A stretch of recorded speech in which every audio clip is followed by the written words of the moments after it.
tu penses à quoi, là? Hein? Tu penses à quoi, là? Rien? Bah si, là, tu pensais à quelque chose, tu pensais à quoi? Non, rien. Mais c'est pas possible de penser à rien. Donc commence pas à faire à rien. On peut pas ne penser à rien, le cerveau n'est pas fait pour ça. Donc à quoi tu pensais, s'il te plaît? Déjà, c'est quoi cette phrase de psychopathe? Tu penses à quoi? J'ai le droit de penser à ce que je veux, je suis pas obligé de te le dire. Donc tu penses à quelque chose, alors? On est bien d'accord. Tu veux pas me le dire, mais tu penses à quelque chose. Donc tu pensais à quoi? Mais non, je te dis, je pense à rien. Mais c'est quoi, rien? Tu viens de me dire j'ai le droit de penser tout seul, c'est quoi, rien? Tu peux me le dire, c'est quoi, rien? Là, t'es en train de m'embrouiller pour rien, t'es complètement malade, Moi, toi! je suis malade? Ouais, t'es malade! Moi, je suis malade? Ouais, t'es Mais malade! pourquoi je suis malade? C'est toi, je te demande, tu penses à quoi? Tu me dis tu penses à rien, après tu me dis tu penses à quelque chose. Qu'est-ce que tu racontes, Mais là? tu m'as dit que Ouais, tu pensais à vas-y. rien, ouais, allez, vas-y, casse-toi, allez, va, casse-toi. C'est qui, rien? Tu l'as rencontré où? Tu penses souvent à elle? Bah, dis-le! Ah ouais, bah, bravo, alors là, vraiment, hein, les hommes, hein. Je peux t'assurer que quand on insiste, on sait tout. Alors, je veux savoir tout. Rien, je pense à rien, je pensais à toi, je pense... Connard, mais quel connard! Putain, y a pas un qui assume, c'est incroyable. Imaginez un seul instant si votre voisin, votre épouse ou votre belle-mère savait exactement ce que vous pensiez d'eux. Pensez-vous réellement que votre vie serait aussi paisible qu'elle ne l'est? La réponse est probablement non. Nous avons tous des pensées et des opinions que nous ne voulons pas partager. Ces pensées peuvent être personnelles, embarrassantes ou même dangereuses, et elles semblent contribuer pour la plupart d'entre nous à notre équilibre personnel. Mais j'ai une mauvaise nouvelle pour vous. Cette capacité à protéger nos pensées, nous sommes en train de la perdre, et ceci pourrait avoir des conséquences catastrophique. Le fait de vous rendre à l'église tous les dimanches, que révèle cette habitude sur vous? Que vous êtes un chrétien, n'est-ce pas? Ce qui voudrait aussi dire que vous croyez en Dieu. Et si vous êtes toujours à l'heure à vos rendez-vous, on pourrait très bien en déduire que vous croyez en la discipline. Maintenant, imaginez que vos faits et gestes soient observés, épiés, tous les jours, pendant des mois ou des années. Ne pensez-vous pas qu'on pourrait en déduire de vos habitudes, vos pensées? Bien évidemment que oui.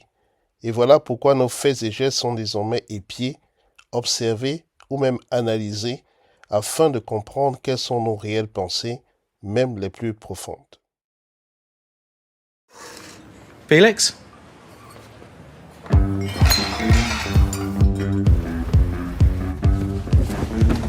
Name, Felix. date of birth. November 5th, 1986. Tracking current location. Can I have a taste of your ice cream? Here's what you spent Can I last lick the month. crumbs from your table? Can I interfere in your crisis? Can you hear those people behind This will me? help with the itching.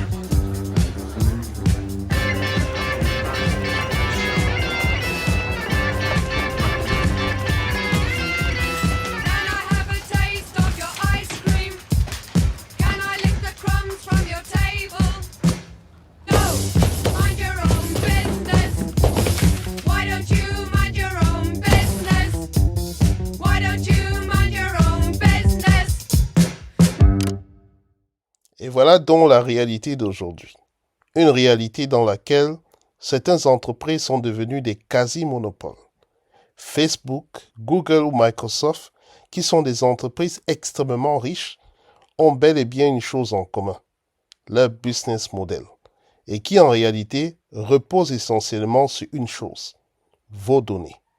Commercialement parlant, l'on peut donc l'affirmer, avoir de la donnée peut être extrêmement lucratif, car la donnée permet de connaître les gens, d'exploiter les failles de leurs habitudes afin d'en extraire toutes leurs pensées, même les plus profondes. Mais avec un tel pouvoir, ne serait-on pas tenté d'en faire un peu plus? Alors, cette histoire, eh bien, nous sommes en 2014. Un soi-disant universitaire propose sur Facebook de faire des tests de personnalité moyennant rémunération. Près de 300 000 personnes vont participer à ces tests de personnalité. Et en fait, ce pseudo-universitaire va ainsi récupérer non seulement les données personnelles de ces 3000 participants, 300 000, Oui. mais aussi de tous leurs amis, de tous leurs contacts sur Facebook, soit en tout 50 millions de profils Facebook, donc goût, sexe, religion, appartenance politique, adresse, etc. Et tous ces profils Facebook seront ensuite récupérés par l'entreprise Cambridge Analytica qui en fera un usage à des fins politique, et pour cause. Qui est le vice-président de cette entreprise, Cambridge Analytica? Eh bien, c'est Steve Bannon, l'ancien plus proche conseiller de Donald Trump. Et voilà comment, à l'insu de Facebook, et bien sûr des internautes, on a utilisé à très grande échelle ces profils Facebook, 50 millions quand même, pour manipuler une élection, d'autant que, cerise sur le gâteau, cette même technique aurait été utilisée lors du vote du Brexit en Grande-Bretagne, en faveur du Brexit, bien sûr. Eh bien, c'est là un exemple flagrant et massif de ce dont on parle depuis des années, à savoir l'utilisation à notre insu des données personnelles à des fins commerciales et politiques. S'il est possible de manipuler des élections présidentielles aux États-Unis, que pourrait-on manipuler en Afrique? Nos élections? Nos mœurs? Ou bien nos coutumes? Décidément, nous ne sommes donc pas à l'abri d'une nouvelle forme de colonisation. J'ai nommé la colonisation numérique, et qui viserait, sans effusion de sang, à nous faire croire certaines choses, ou même à nous faire agir d'une certaine façon. Voilà pourquoi il est impératif de nous réaccaparer notre capacité à protéger nos idées. Faudrait donc que l'Afrique songe réellement à sa capacité de protéger les données de ses concitoyens. Il s'en va de sa souveraineté. Mais comment peut-on garantir cette souveraineté dans un continent qui a un peu plus de 50 États, avec une population de plus d'1 milliard de personnes, de plus en plus citadines et donc connectées? Beaucoup utilisent WhatsApp, discutent sur Instagram ou publient des tweets sur X. Tout ceci rend donc l'équation beaucoup plus difficile à résoudre. Mais peut-être peut-on s'inspirer d'autres qui essayent tant que mal de se protéger de cette colonisation numérique. L'Union européenne, depuis pratiquement une décennie, promulgue des lois qui visent à protéger les données des Européens. Les entreprises sont d'ailleurs tenues à expliquer à leurs utilisateurs à quoi servent leurs données personnelles. Si vous êtes exposé à une publicité, à l'avenir, on vous expliquera pourquoi cette publicité vous est présentée, réduisant ainsi les tentatives de propagande ou de fake news. Mais avec plus de 450 millions d'utilisateurs et des millions d'entreprises dans le monde, est-ce réaliste de s'attendre à ce que toutes ces entreprises respectent la loi? Le marché européen reste tout de même très important.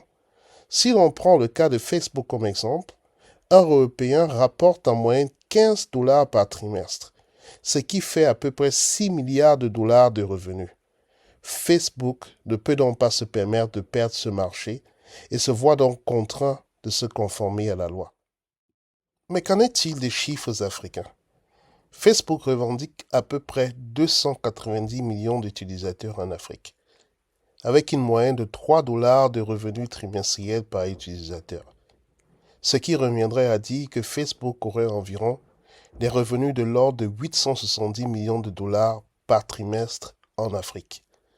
Mais qui pourrait risquer de perdre un tel marché? Sûrement pas Facebook. Pourquoi ne donc pas promulguer des lois similaires à celles de l'Union européenne en Afrique? Pourquoi ne pas forcer les entreprises étrangères ou locales à garantir la bonne gestion des données personnelles, avec toute l'éthique qu'il faut et surtout en conformité avec nos lois? Mais avec la géopolitique ambiante africaine, aurons-nous le courage de le faire? Et même si nous le faisons, avons-nous les outils pour garantir que ces lois soient appliquées et dans le cas contraire, que des sanctions suivent? Un autre exemple que j'aimerais explorer est celui de la Chine, qui a choisi un chemin controversé et à l'opposé de celui des Occidentaux. Les Chinois ont en effet décidé de créer une nouvelle muraille, mais cette fois-ci, il s'agit de la Grande Muraille numérique, et qui a pour objectif de contrôler toute information entrante, tout comme sortante de la Chine. Certes, il existe des voies de contournement, mais toujours est-il qu'il demeure difficile d'utiliser les données personnelles ou de faire de la propagande en Chine. Des groupes étrangers tels que Facebook, Google ou Amazon ont été bannis et remplacés par des champions locaux. Des champions qui aujourd'hui arrivent même à s'exporter, à l'image de TikTok, qui est bel et bien une entreprise chinoise.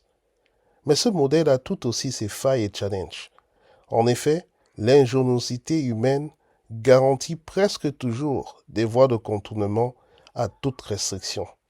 Si vous voulez avoir accès à Google, il vous suffit d'avoir un VPN et la probabilité d'y avoir accès s'accroît. Mais il faut tout de même reconnaître une chose. Le système chinois semble être plus efficace lorsqu'il s'agit de protéger les données personnelles face aux appétits étrangers. Que doit donc faire l'Afrique? À mon humble avis, elle se doit tout d'abord de s'affirmer et d'avoir le courage de demander des garanties, mais aussi de se doter des outils nécessaires pour garantir la bonne utilisation de nos données.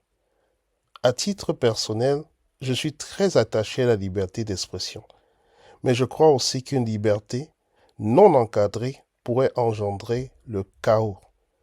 Peut-être devrait-on se doter d'un modèle qui utiliserait les forces du modèle européen couplées à celles du modèle chinois.